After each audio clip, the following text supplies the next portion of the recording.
ផ្ដើមសេរីនៅវគ្គនេះយើងឃើញថាបិសាច Black Smoke កំពុងតែដេញតាមរថភ្លើងរបស់ប្រជាជនតែខណៈពេលនោះដល់ជម្រើសអ្នកបើករថភ្លើងដែលមានឈ្មោះថា Yukina ក៏បានបង្ខំចិត្តបកថយក្រោយវិញដើម្បីបញ្ជាការវាយប្រហារពីបិសាច Black Smoke នោះខណៈពេលនោះពួកគេក៏បានថយមកដល់កន្លែងចតនៅរថភ្លើងរបស់ពួកគេវិញហើយពួកគេក៏ព្យាយាមបិទនៅទ្វារនោះភ្លាម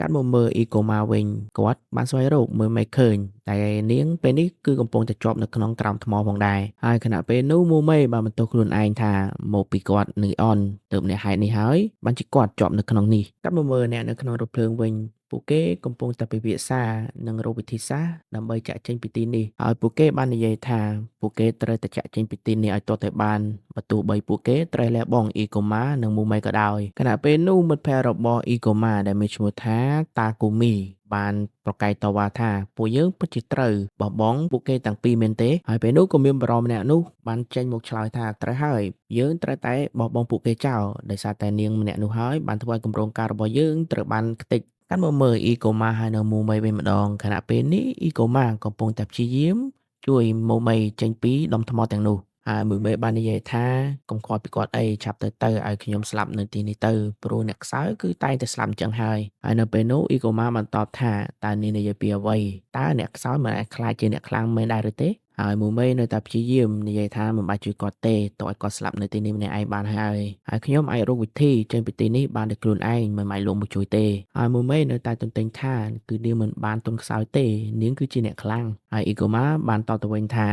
តើនាងកំពុងតែនិយាយពីអ្វីនាងមិនឃើញទេអីឥឡូវនេះគឺនាងនឹងហើយគឺជាអ្នកខ្សោយហើយមូមេនៅតែប្រកែកថានាងមិនបានទុនខ្សោយទេនាងគឺជាអ្នកខ្លាំងហើយខណៈពេលកំពុងតែប្រកែកគ្នានោះមូមេក៏បានចេញពន្លឺពណ៌ក្រហមដែលបញ្ជាក់ថានៅពេលនេះមូមេកំពុងតែចុះខ្សោយខ្លាំងមែនទែនដែលការចុះខ្សោយបែបនេះអាចនឹងធ្វើឲ្យនាងខ្លាចជាខាបាណេ 100% តែម្ដងហើយមូមេមានការភ័យខ្លាចជាខ្លាំងដោយសារនាងមិនចង់ខ្លាចជាខាបាណេទេហើយអ៊ីហ្គូម៉ាក៏បានដកយកឈាមដែលគាត់បានដាក់យកមកតាមខ្លួនឲ្យមូមេផឹកដើម្បីបង្កើនថាមពលនឹងឯងហើយអ៊ីហ្គូម៉ាបានសួរមូមេថាតើពិតអត់គ្រាន់តែយើងឃ្លានតែយើងអាចខ្លាចជាខាបាណេ 100% មែនទេហើយពេលនោះនាងបានតបថានាងក៏មិនច្បាស់ពិតប្រាកដដែរប៉ុន្តែសមាជិកនៅក្នុងក្រុមនាងបានខ្លាចទៅជាខាបាណេទាំងអស់ខណៈពេលពួកគេកំពុងតែនិយាយគ្នាក៏មានខាបាណេជាច្រើនសម្រុកមុខពួកគេតែម្ដងហើយដែលគ្មានជំរឿអ្វីតទៀតនោះអ៊ីកូម៉ាក៏បានរៀបចំអាវុធរបស់គាត់ដើម្បីតតាំងជាមួយខាបាណេទាំងអស់នោះហើយមុនពេលអ៊ីកូម៉ាចេញទៅប្រយុទ្ធជាមួយនឹងខាបាណេនោះអ៊ីកូម៉ាក៏បាននិយាយទៅកាន់មូមេថាត្រូវហើយពួកយើងពិតជាទុនខ្សោយប៉ុន្តែយើងមិនអាចឈរមើលហើយនឹងទទួលយកជោគវាសនាពួកយើងបែបនេះបានទេក៏ប៉ុន្តែនិយាយរួចហើយអ៊ីកូម៉ាក៏បានបញ្ញាចិត្តហើយសម្រុកទៅមុខដើម្បីសម្លាប់ខាបាណេហើយមេបន្ទាប់ពីស្ដាប់នៅពាក្យរបស់អ៊ីកូម៉ានាងក៏បានសន្លប់ទៅបាត់ទៅហើយនាងក៏បានស្រមៃឃើញនៅពេលដែលភូមិរបស់នាងត្រូវបានវាយប្រហារពីពួកខាបាណេហើយយើងឃើញថាម្ដាយរបស់មូមេកំពុងតែការពារនាងពីពួកខាបាណេហើយខណៈពេលនោះក៏មានបរិមម្នាក់ដែលជាអ្នកការពារភូមិក៏បានយល់ច្រឡំថាម្ដាយរបស់មូមេគឺបានខ្លាយទៅជាខាបាណេហើយពេលនោះគាត់ក៏បានទិញកាំភ្លើងដើម្បីបាញ់សម្លាប់នៅម្ដាយរបស់មូមេហើយខណៈពេលនោះបរិមម្នាក់នោះព្យាយាមសម្លាប់មូមេបន្ថែមទៀតតែក៏បានបរិមម្នាក់មកជួយមូមេបានទាន់ពេលវេលាហើយបន្ទាប់ពីមូមេបានក្រោយពីសម្លាប់នោះនាងឃើញថាគីប៊ីតូហើយនិងគូស៊ូរុហើយនឹងគ្នាក៏បានមកជួយនាងព្រោះតែនាងងើបពីសម្លាប់ភ្លាមនាងក៏បានស្ទុះទៅរកអ៊ីកូម៉ាហើយអ្នកគ្រប់គ្នាដែលបានមកជួយមូមេក៏បានឃើញសាកសពកូបាណេជាច្រើនដែលមិននឹកស្មានថាអ៊ីកូម៉ាសម្លាប់កូបាណេច្រើនយ៉ាងនេះសោះហើយមូមេក៏បានរកឃើញអ៊ីកូម៉ាដែលអ៊ីកូម៉ាក្នុងពេលនេះគឺមានសភាពត្រូវរបួសយ៉ាងដំណំជាខ្លាំងហើយអំឡុងពេលនោះពួកគេមិនបានសួរសុខទុក្ខគ្នាច្រើនទេដោយសារតែនៅមាន Black Smoke និង Cabane ជាច្រើននៅជុំវិញនេះទៀតហើយខណៈពួកគេបានធ្វើដំណើរចេញទៅដើម្បីទៅលើរថភ្លើងវិញនោះពួកគេក៏បានឃើញនៅអាបិសាច Black Smoke នោះរីកមាឌកាន់តែធំទៅ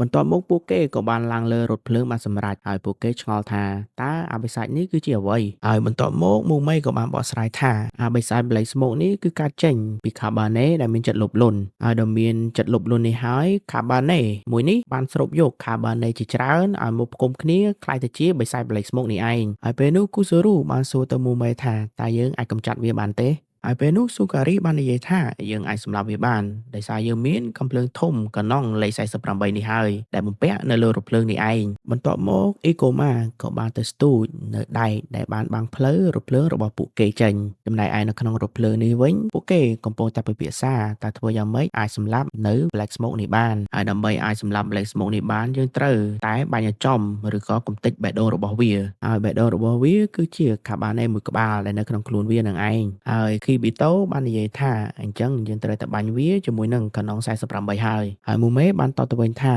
ត្រឹមកណ្ដុង48មិនមានលទ្ធភាពគ្រប់គ្រាន់អាចសម្លាប់អាបិសាច Black Smoke នេះបានទេដោយសារនៅជុំវិញបេះដូងរបស់អាបិសាច Black Smoke នេះគឺប្រកបណាស់មានខាបាណេជាច្រើនដែលការពារនៅជុំវិញបេះដូងរបស់វាហើយមូមេបានបន្តទៀតថាប្រសិនបើយើងបាញ់វាជាមួយនឹងកំភ្លើងធំនោះរាងកាយរបស់វានឹងត្រូវបែកចេញជាកំណាត់ហើយបេះដូងរបស់វានឹងត្រូវបើកចំហ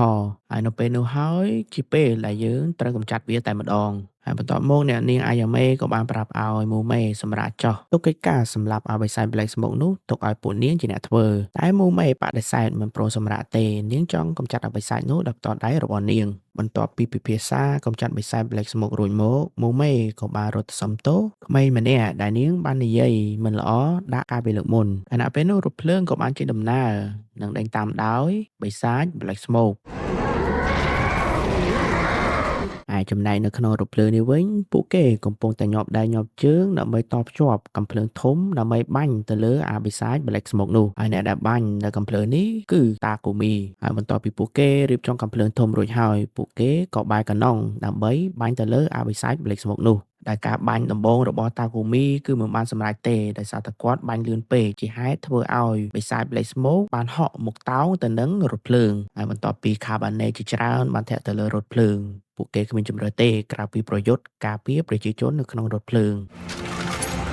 使わせてもらうぞ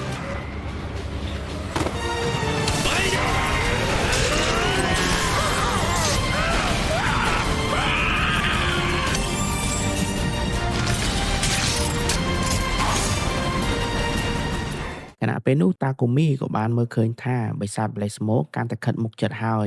វាក៏ជាឱកាសដែលតាកូមីត្រូវបាញ់ម្ដងទៀតផងដែរខណៈពេលនោះរថភ្លើងក៏បានបោះពួយកាន់តែលឿនហើយបិសាច Black Smoke ក៏បានខិតជិតមកកាន់តែជិតហើយតាកូមីក៏បានមើលឃើញឱកាសមួយដែលអាចបាញ់ចំបេះដូងរបស់បិសាចហើយគេក៏បានបាញ់ចំបានសម្រេចហើយមូមេក៏បានឃើញបេះដូងរបស់វាបានបើកហើយនាងក៏បានហក់ទៅចាក់សម្លាប់វាតែម្ដងហើយវាពិតជាភ្ញាក់ផ្អើលមែនទែនអ្នកដែលធ្វើជាបេះដូងរបស់បិសាច Black Smoke នោះគឺជាមិត្តរួមក្រុមរបស់មូមេប៉ុន្តែនាងមិនបានស្ទាក់ស្ទើរក្នុងការសម្លាប់វាទេនាងនៅតែសម្លាប់វាដដែល